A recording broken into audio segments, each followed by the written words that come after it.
Saya dalam perjalanan keliling Eropa dan hari ini saya ada di London untuk menggali kisah-kisah inspirasi dari negeri ini. Dan inilah salah satu kisahnya. Isaac Newton adalah ilmuwan, fisikawan, matematikawan, seorang filsuf, bahkan juga seorang teolog yang berasal dari Inggris. Ilmunya yang terkenal, yang kita belajar waktu SMP SMA dulu adalah hukum gravitasi, lalu juga kekekalan momentum, serta cahaya lewat kaca prisma.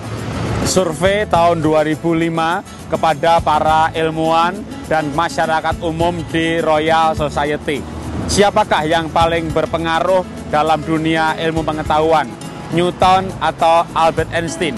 Dan 70% jawaban adalah Newton. Newton juga seorang politikus. Dia menjadi parlemen Inggris 1689 sampai 1690. 1701 ia menjadi seorang pejabat negara sebagai empunya percetakan uang logam atau mastermind. 1705 Ratu Anne mengangkatnya sebagai kesatria saat beliau berkunjung ke Trinity College di Cambridge. Yang menarik dari kisah manusia super cerdas dan multitalent Newton adalah kisah kelahirannya. 3 bulan sebelum ia lahir, ayahnya meninggal. Lalu ketika ia dilahirkan secara prematur, ibunya Hannah Asikow berkata, Newton bayi hanya sebesar cangkir ukuran 1,1 liter. Ketika Newton berumur 3 tahun, maka ibunya menikah kembali dan Newton dipelihara oleh neneknya. Walaupun demikian, ia berhasil dalam banyak hal, kaya raya, dan dia tidak menikah.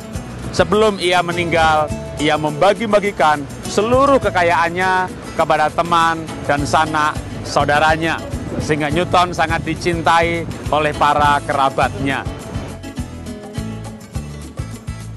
Newton bukan hanya lahir prematur, tapi juga sangat kecil, sehingga seolah-olah tidak ada harapan dan ibunya menitipkan anak ini ke neneknya. Namun ia berhasil menjadi tokoh besar pada zamannya, bahkan hingga saat ini pun dia dianggap sebagai tokoh dalam berbagai bidang ilmu. Apa inspirasinya?